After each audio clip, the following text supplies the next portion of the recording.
Ryan, midway through the regular season, how do you feel about your running game overall, and how is Bo Jackson feeling this week? Good. I think he's ready to have a good week of practice. I feel like everything, we're always looking to get better. There's been some positive things across the board, and then some things we need to get better at. But I think the guys are playing physical, and I think that there's been some really positive things that we've done this year. But as we know, we want to perfect it. And I think once you get halfway through the season, you recognize the things that your guys can do well. And I think we have to continually work on the things that we think fit our guys the best.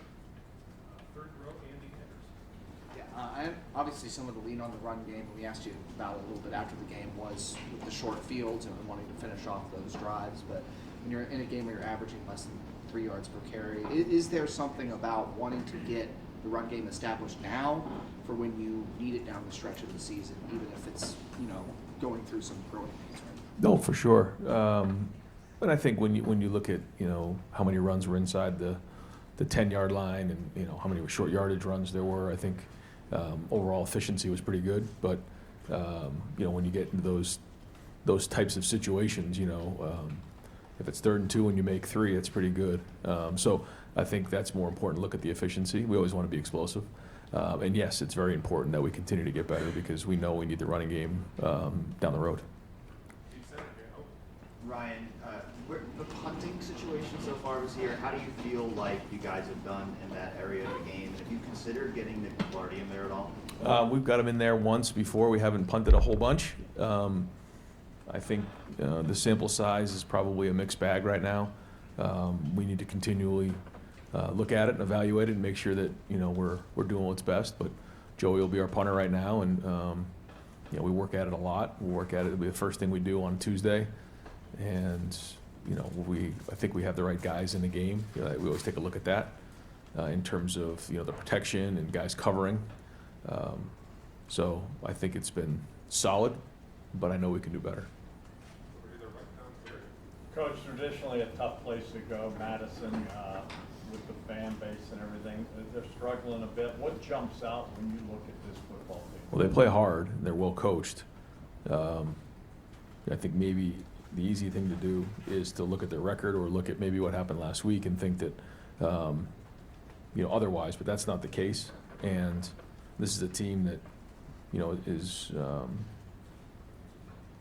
has good players and is playing very hard. So we have to have a great week of practice, and you hear me say it all the time. We got to focus on us and our process, but knowing that when you turn on the film, last year they're playing LSU, this year they're playing Alabama.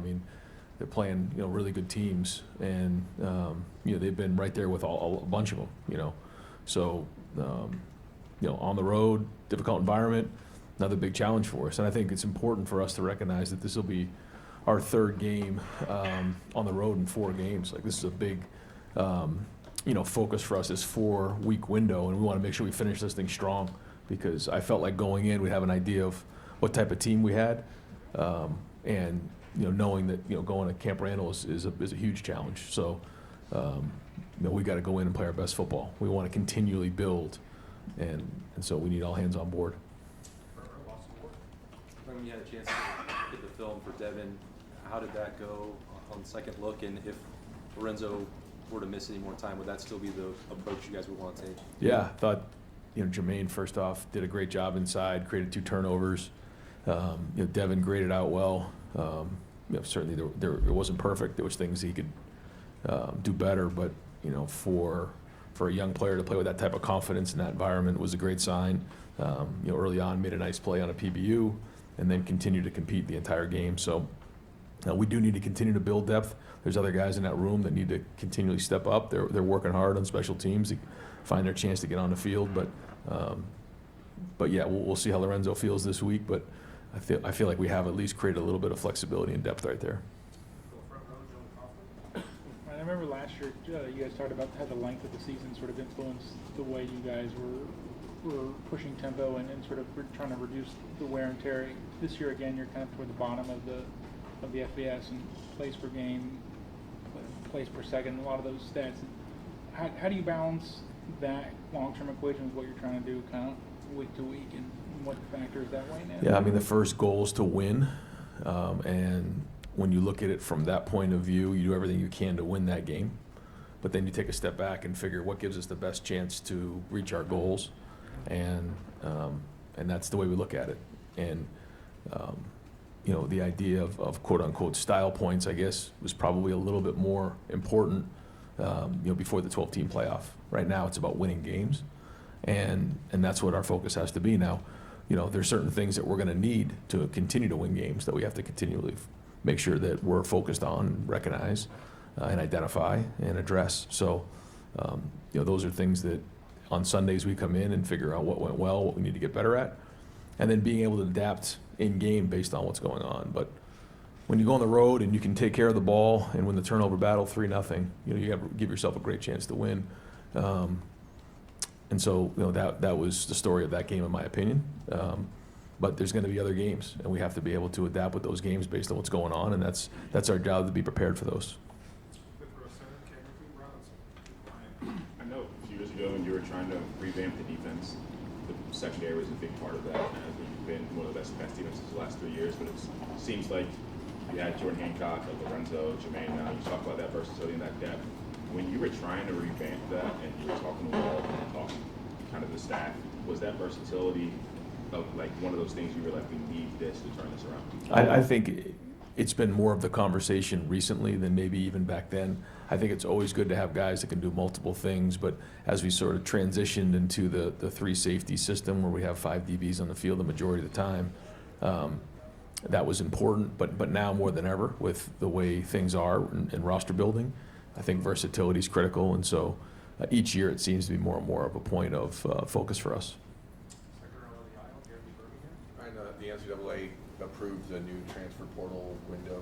I know that you were not, I assume you were not a fan of it based on the last time you talked about it in here, but can you dive into why that 2-week window, January 2nd through the 16th, is bad for everyone? I mean, not just the teams that are thinking they're going to be in the playoff or pushing for the playoff, but what are the unique challenges that adds? Well, I don't think it's bad for everybody. I think it's actually good for a lot of teams, but the teams that are making it late into the playoffs are really up against the 8 ball, because not only are they forced to make decisions while they're still playing, and a lot of them school have started already by the time their season's over. But once the season is over, there's a 5-week or 5-day window where the transfer portal is open, and then there's no opportunity to replace those guys for the teams who are in that situation. So I'm not sure how they expect the teams who are in that situation to replace the players that are leaving in that moment. There's no more chance. So I've brought this up several times. Apparently it's gone on deaf ears, but you know, we obviously want to be in that situation. But whoever it is probably going to wake up and say, wait a minute, this isn't right. I have, you know, 5 or 6 guys that I need to replace on my roster, and I can't now. So at that point, maybe somebody will listen. But as of now, they decided to make the rule, and we all have to deal with it. So, you know, nobody cares, so move on. That's the way it goes, and that's just the way we'll look at it. So we'll get our plan together and go from there. Bigger picture question. James Franklin got fired this week. Luke Pickles on the hot seat. Things are so temporary and precarious these days. How much have you taken, I'm sure you've taken note of it, what's it like to be a coach knowing that things could go south quickly and everything changes? How much pressure does that put on you internally? What's it like? Well, I think the first thing is, you know, we, when you come in the building every day, you have to identify, you know, what your focus is and what your goal is. And, you know, our focus is on these young men and making them better. And winning allows us an opportunity to continue to do that. And this is the most competitive environment there is in the world, and it's getting more and more competitive every day, as we know. And this is what you signed up for. I mean, you know, we're in this environment because we chose to be, and it's ultra competitive. And so you got to bring it every day, and you surround yourself with great people, and you attack every day the best way you can, and that's it. And you can't worry about what happened yesterday. You can't worry about what's going on tomorrow. You just maximize the day, and then you push forward and try to surround yourself with great people. And when the moments are great, you enjoy them. When the moments aren't, you hang in there and you push through. And you figure out a plan moving forward, and then you go from there. And that's it. You know, and I think when you're in the season, you're kind of in the ocean. You're kind of getting banged around a little bit, and you don't really see any land anywhere near, but that's okay. You just keep rowing and keep moving forward. So that's it. And we got another big challenge this week because everybody we play against wants to win. They have good players. They have good coaches, and it's extremely competitive. Ryan, Illinois on Saturday was making obviously a very concerted effort to slow the game up with their substitutions. You weren't happy about it. Several points throughout that game. What was your conversation like with the officials? Did they acknowledge that they thought that maybe that was happening? I guess how can you circumvent that as an official? Yeah, probably. It's a no-win situation for me to even comment it right now. So I'm not going to get into the conversation that I was having on the field, and hopefully it's something that gets addressed here soon. But if it doesn't, then we got to get the subs in earlier, and that's just the way it is. So we got to deal with it. Obviously, you focused more on situations this year because of the less plays, less time, less possessions and whatnot. You are also trying to play 3 running backs right now with James, CJ, and Bo.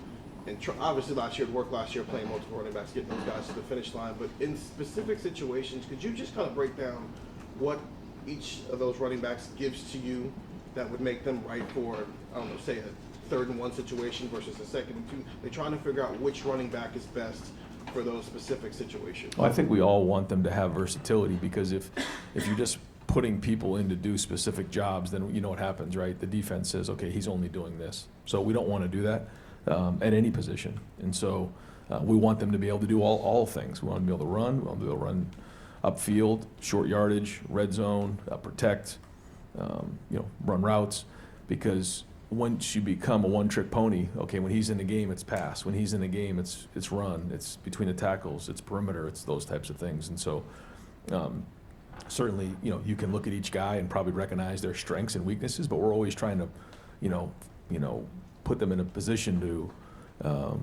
maximize their strengths, but we also got to build their weaknesses up and limitations so that they can get to that point. And I think when you look last year at our, Quinshawn and Travion, I mean, they had deficiencies that by the end of the season, I felt like you could put both of them in the game and you didn't know what you were getting.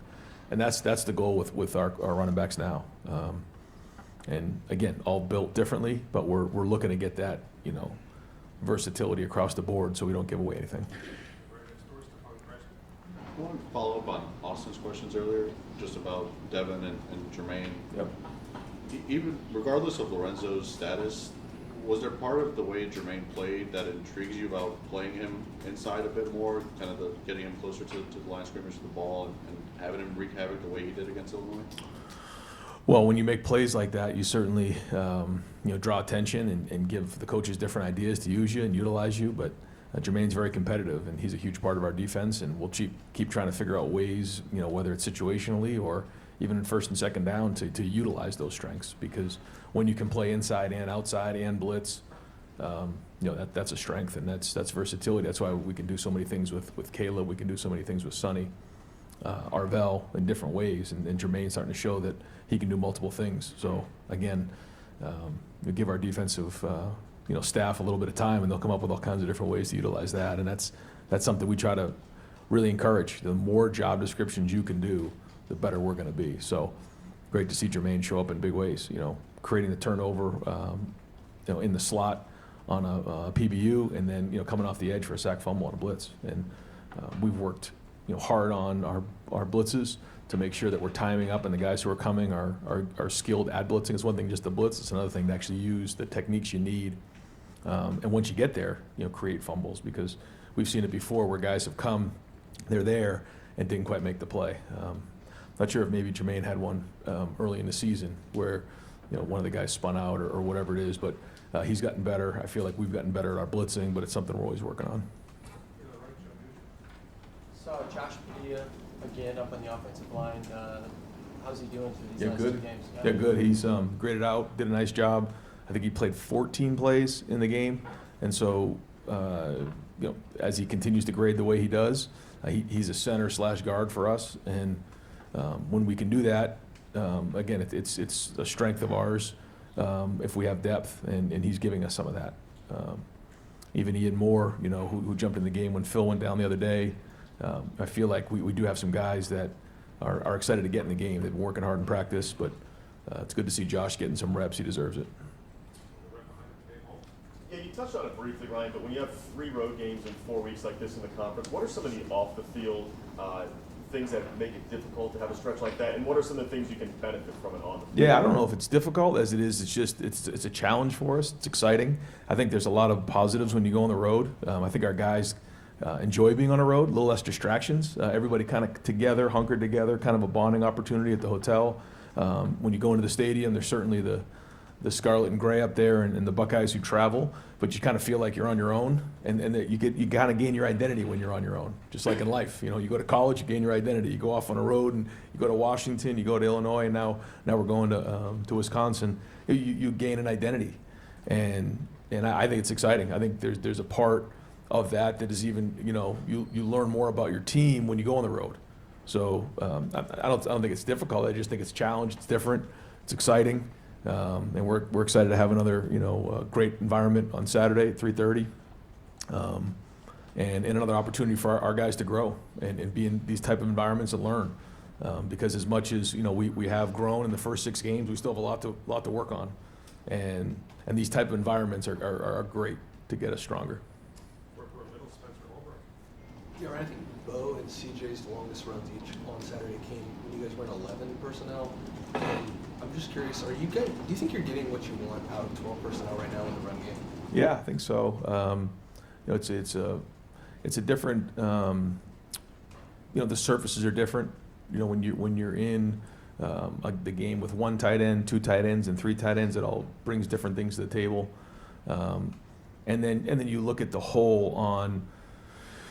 You know, when you give something, you get something. When you put 12 in the game, they have to make a decision. Do they go to base or do they go to nickel? And then from there, you kind of build and you go and you try to identify what their plan is. And when you have these multiple groupings in the game, you know, you have to have balance, but also you have to look at it like not just the running game, but like what does the passing game look like? Does that maybe open some things up in different areas? Like we have to decide all of those things. And when you have tight ends who can run routes and when you have receivers that'll block, then it can kind of get gray for them. Is it 11 light? Is it 11 big? Is it, you know, all these different things? And so that's where I think now that we have you know 6 games of information, we're starting to really identify what our guys do well, and we need to keep focusing on those types of things, putting our guys in a situation to be successful, so that when it all comes you know down to the end of the season, you know we're putting guys in the best position to be successful. There's certain things that guys have shown they can do. There's certain things that we've seen that guys maybe can't do, and that, you know, we got to stop forcing it. Other things guys got to step up and show us that they can't do. So it's this back and forth, but that's the journey of a team. That's the growth of a team that we're working towards. And as long as we keep having great weeks of practice, then that'll give us a chance to keep getting better. Ryan, when you look at in-season recruiting the last 5 or so years with the changes of NIL, how has that changed things for your staff, for, you know, guys that you have in your current crop for the next cycle, or guys that maybe become available that you maybe didn't see coming in? Yeah, all over it. You know, we have a bye week next week. It'll be a busy week in recruiting. You know, it's starting to get down to that point. I think we're going to have a real busy next couple months. But, you know, we're evaluating really heavy right now, this class, and how things are going. They're the majority of their seasons are, you know, kind of on film now. So it gives us a great chance to identify who we feel like is playing at a high level and who we really want to target. Certainly we have our commits and they're doing great, but there's also, you know, a bunch of pieces to the puzzle that we're working towards to get, you know, onto the team. And then we have to look at retention and then the transfer portal. And so all those things are coming real fast. So it's something we work every day on. We make calls on Monday nights. You know, we meet on Thursday. We make calls on Wednesday nights. I mean, the coaches are making calls every single day, but, you know, we try to do them as a group, and then meet on it on Thursday, go through everybody on the board, and then obviously on bye weeks we're on the road trying to, you know, see in person how things are going, get our eyes on the situation, get ourselves in the school, get ourselves at games, you know, all of those things to help with the evaluation, because I think now more than ever evaluations are critical. Like more than ever. It was important before, but if you brought somebody on your team in the past and maybe it didn't quite work, you know, they moved on. Well, now it's going to cost you a lot of money if you make a mistake. That's just the truth of it all. So I think evaluations are as important now as they've ever been. So we got to do a great job. Ryan, you touched on this a little bit, but as far Bill's question about like just coaching and all those pressures, like, did you have a reaction finding out that James Franklin was fired in mid-season like that? Well, yeah. To be honest, yeah. James. Anytime you're somewhere for as long as he has, he did a lot of great things, and we had a lot of great games against each other. So, yeah, you take a chance to reflect on it all, but he's going to land on his feet, and he's a really good coach. But then you got to get back to work, and so yeah, that's the world we live in, and yeah, it's something that I think for all of us, we just need to make sure that we focus on what matters to us, and what's at hand. And I said it before, like whether it's the negative things or the positive things or things like that, those are all kind of noise out there that we have to just stay focused on. And there's a lot that comes at you, whether you're at a player or as a coach, and our ability to focus and concentrate on what's important is what's critical, and that's what we got to do. Ryan, we talked a lot about the interior defensive line depth in the preseason. On Saturday, you guys rotated some guys in there. You've been doing that. But Tyrone, as he stepped up, what has allowed him, where has he gotten better? What has allowed him to sort of take on that role and be more productive? Yeah, I think his confidence is as high as it's ever been. He had a couple really great plays, great effort plays, where he came back on a screen and had a 2 or 3 plays, and that's an effort. That's an effort play. I think his confidence has grown. I think he's learned to play with his hands better. I think he was a baseball player and a football player, and then once he went into football, it still took a little bit of time. But he's thriving right now in this defense. You're seeing a bounce in his step, and he's a big part of what we're doing in our future here. So good to see him really step up. We need to continue to see that. I mean, he's got to keep getting better each week, which he's done, but doesn't necessarily mean it's going to happen. And we need that, because when he's in there with K-Mac and the guys and we're all together, you can see that they're strong inside. And on defense, we got to be built from the inside out. Ryan, when you watch your team and then look at it statistically, for instance, on offense, you guys don't have a ton of explosive plays, but on defense, you don't give up any explosive plays. And then on offense, you're efficient and successful. You're good on third down. And on defense, your defense is second in the country in stopping people on third down. So it feels like offensively, you feel good about, we can be efficient, move the ball down the field, and we're going to challenge opposing offenses to do the same. And can you do that? Is that connected on purpose? Is that coincidental? That's how it played out that way? Because it seems like it's kind of two sides of the same coin. Well, I think you have to look at how other teams are playing us as well. So I think that goes hand in hand. So to answer your question, yes. But also, if a team is going to start playing more man and putting a single safety up there, and challenging us more, you probably would see more explosive plays. If a team is going to say, listen, we're going to, I've heard coaches say in their press conference, we're going to keep it all in front and make you take the short stuff and work the ball all the way down the field. And if that's their plan, that's their plan, and we have to be willing to do that and not let our pride and ego get in the way. And that's why I keep going back to the selfishness. I mean, it's very easy because of how some teams will play us to say, I'm not getting enough touches, I'm not getting enough explosive plays, those types of things. Minnesota challenged us some more, and we were able to create some explosive plays in that game. Now, the question is, when we do get those defenses, are we able to build explosive plays into it? That's where the challenge is, and so we'll always work to do that. And every play can go for an explosive, so that's what I try to tell the guys all the time. If we just do a little better job blocking, running, making guys miss, blocking on the perimeter, spacing out the route better, deliver the ball a little bit better, we can always still create explosive plays.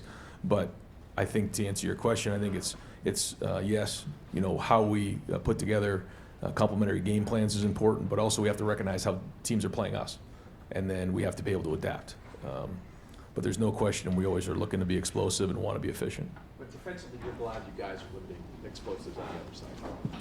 Of course. Yeah, one of the things that we do look at, so we'll come in here on Sundays, we go through all the situations. One of them is explosive plays, because when you look at the numbers on who wins the explosive play battle in each game, that the percentages are very significant. You add that with turnovers, and then it really becomes significant.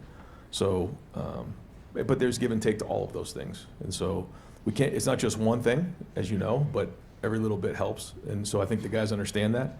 On Tuesday practice, we focus on 4 things. The first down battle, which is 4 yards on both sides of the ball. The rushing yards, we got to win the rushing game. Turnovers, and then X plays. And that's a Tuesday. So those guys can all tell you that when we get out there at practice today. And that's not going to change. Call them Bloody Tuesdays around here, so it's about to get cranked up here in about 2 hours. Ryan, I'm not sure how much you're involving yourself in this, the $2.4 billion private equity deal for the Big Ten. If that goes through, it looks like maybe, say, $190 million for Ohio State right away. I don't know if head coaches have Amazon wish lists, but for the football program, how would you like to see Ross it? said we can use that for the next class, the whole thing. We're good. So I was really excited when he told me that. I said, well, we're going to put a good class together. How else would you like to see that used? Yeah, that's up to Ross. He's been great, and every decision that's made is made kind of like the way we are. We have a short-term focus, but more importantly, we have a long-term focus. And at Ohio State, this is something that has to be stable. We always have to make sure that we're making great decisions for the future as well as right now. We know we have to win right now. We've got to win this game right here. That's where the focus is. But we also have to look ahead because we know what the expectation is in the long term. So, he's been great about communicating to me what's going on and, always work to give us everything we need. But at the same time, he's going to make what's the decision that's best for the athletic department and the university. And so I don't think those final decisions have been made, but I know he's right in the middle of it. So is President Carter, and their hard work is much appreciated. Yeah, Coach, you were asked about throwing deep after the game. You did throw deep, and it appeared you completed it to Jeremiah Smith, and then he's laying on his back out of bounds, and the ball gets knocked away. I don't know if this is a rule issue or an interpretation issue, but is that too stringent of a standard when he's got 2 feet down in bounds and complete control of the ball, and then a second half later, something happens? Did the Big Ten clarify that at all for you? Well, just, some of those decisions, I think we all could agree could be making an argument either way. And, so we do everything we can to try to get those calls. Some go your way, some don't. But that's why I've just had the mentality, leave no doubt. Let's not leave it up to one call. Let's not leave it up to somebody saying either it is or it isn't. And so, nobody can get more frustrated than I can. But at the end of the day, when those situations, they'll just say, well, we're not going to get that call, and so we have to figure out a way to win without it.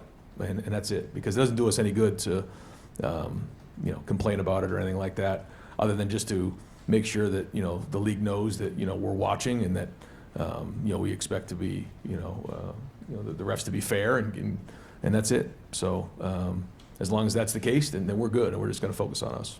Hey, real quick, Portal, where does this January window leave a kid like Atkinson, who went through spring football at North Carolina, decides that's not for me and wants out? Unless he's a graduate, is he stuck at North Carolina, or what's the story on that? Yeah, I mean. Can they enforce that? That doesn't Right. seem to me like that would hold up. Right. I think there's still a lot to be worked through for sure. Yeah. It's something that I know the decision's been made, but like anything else, there's going to be a ripple effect and unintended consequences that we're all going to have to work through, and but that's something we're used to. So we just got to keep pushing forward. That's it. Yeah. Thanks, Mike.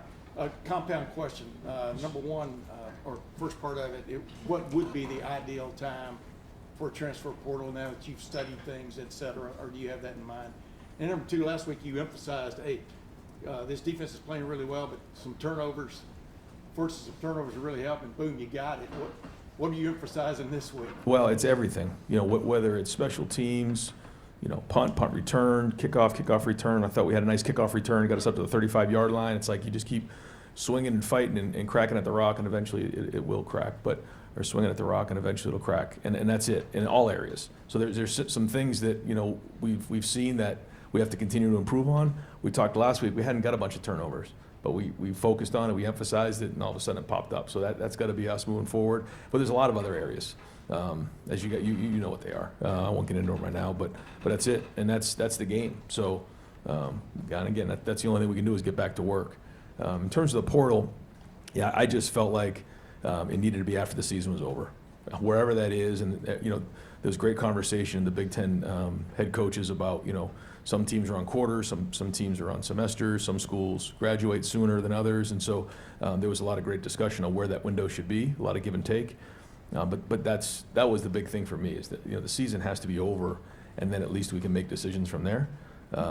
Again, I won't get into all the details now. We got to worry about Wisconsin, and so maybe there's this conversation for another day. But I do have pretty strong feelings about it.